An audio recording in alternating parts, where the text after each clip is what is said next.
आदाब। आज का हमारा मौजू है एक ख़त। पंडित जवाहरलाल नेहरू का ख़त अपनी बेटी इंदिरा के नाम।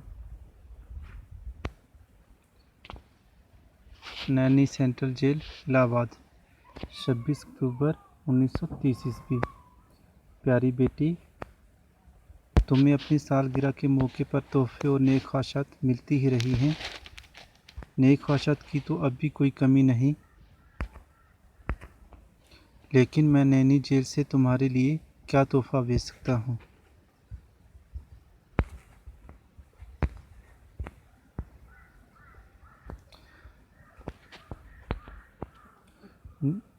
नेक ख्वाहिशात का ताल्लुक तो दिल से है। जैसे कोई परी तुम्हें ये सब कुछ दे रही हो। ये वो चीज़ें हैं जिन्हें जेल की ऊंची दीवारें भी नहीं रोक सकती। तुम खूब जानती हो कि मुझे नसीहत करने से कितनी नफ़रत है। जब कभी मेरा जी चाहने लगता है कि नसीहत करूं, तो हमेशा उस अक्लमंद की कहानी याद आ जाती है जो मैंने कभी पढ़ी थी।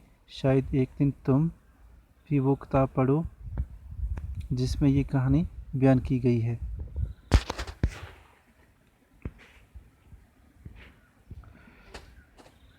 आइए इस कहानी को पढ़ने से पहले इसके जो अल्फाज मैंने हैं वो देख लेते हैं।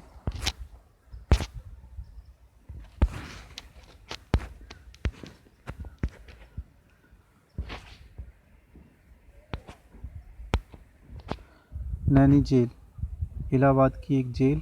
स्याह, जगह जगह सैर करने वाला, मुल्कों मुल्कों घूमने वाला।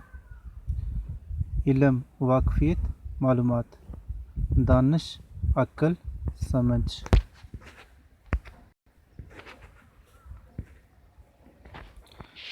नालंदा विद्यापीठ, पुराने ज़माने की एक यूनिवर्सिटी जो पाटलिपुत्र पटना के करीब थी। पाटलिपुत्र मौजूदा नाम पटना। फाजिल कानून, कानून को जानने वाला, माहिर कानून। बुद्धमत, बुद्ध मज़हब।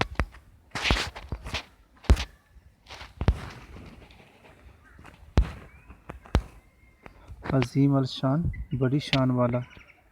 सफ़रनामा, वो तहरीर जिसमें सफ़र के हालात बयान किए गए हों। शुबा, शक, अंदेशा, ख़तरा या डर। जहालत, ना जानना, इल्म का ना होना, ना वाकफियत। तरस, रहम। मशाल, वो डंडा जिसके एक सिरे पर कपड़ा लपेट कर जलाया जाता है और इससे रोशनी की जाती है, या फिर चिराग।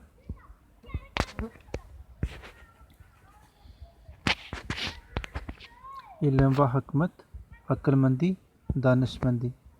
गुंजाइश, समाई या जगह, महदूद, हद के अंदर या तंग। बहस व मुबासा, बहस व तकरार। जदोजहद, सख्त कोशिश।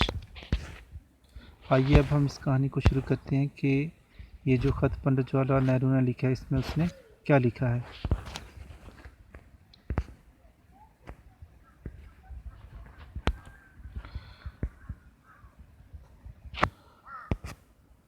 कोई 1300 बरस गुजरे कि मुल्क चीन से एक स्याह इल्म व दानिश की तलाश में हिंदुस्तान आया।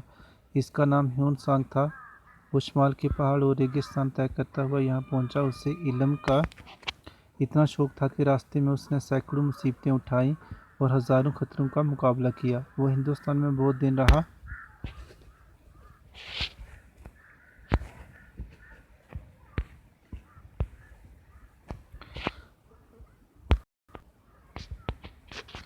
खुद सीखता था और दूसरों को सिखाता था।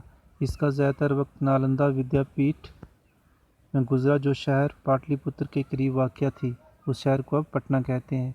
ह्यून सांग पढ़ लिख कर बहुत काबिल हो गया, हत्ता कि उसको फाजिल कानून, बुद्धमत का खिताब दिया गया। फिर उसने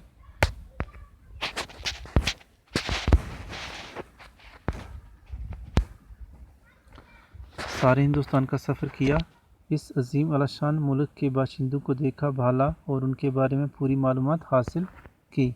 इसके बाद इसने अपना सफ़रनामा लिखा। उस किताब में वो कहानी भी शामिल है जो इस वक्त मुझे याद आई।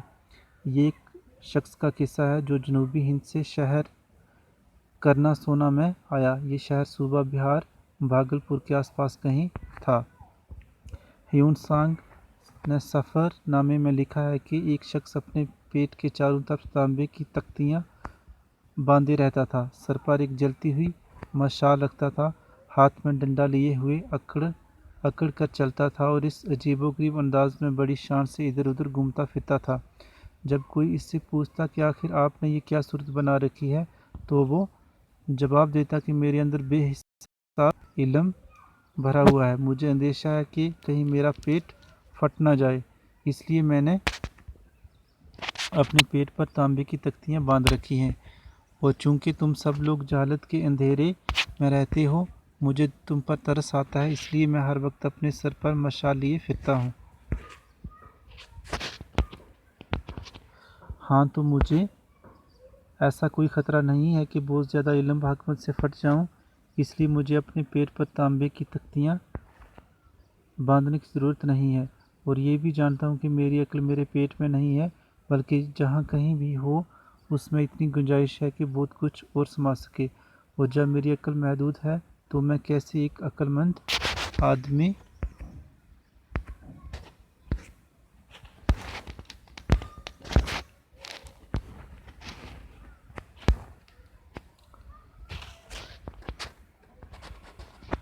بن کر دوسروں کو مشورہ دوں، اسی لیے یہ جاننے کی کوشش کرتا ہوں کہ کیا صحیح ہے اور کیا غلط، کیا کرنا چاہیے اور کیا نہ کرنا چاہیے، اور اس بحث مباحثے سے کبھی کبھی کوئی سچائی نکل آتی ہے، اس لیے میں نصیحت نہیں کروں گا، پھر کیا کروں؟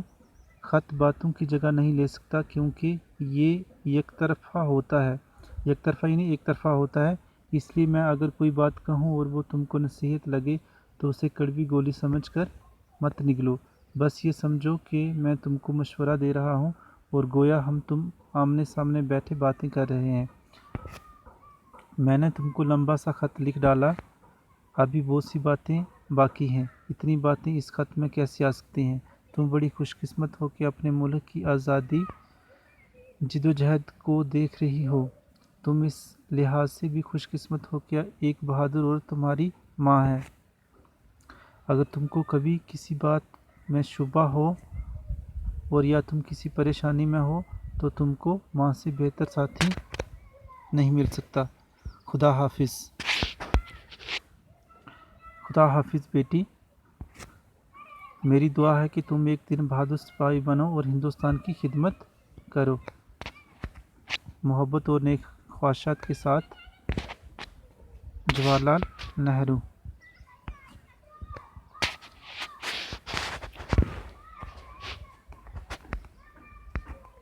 اس کے بعد الفاظ میں نے ہیں، یہ تو ہم نے پہلے پڑھ لیے، اور اس کہانی کو سننے سے پہلے آپ ان الفاظ میں کو اچھے سے یاد کر لیں تاکہ آپ کو یہ پوری کہانی سمجھ میں آ جائے۔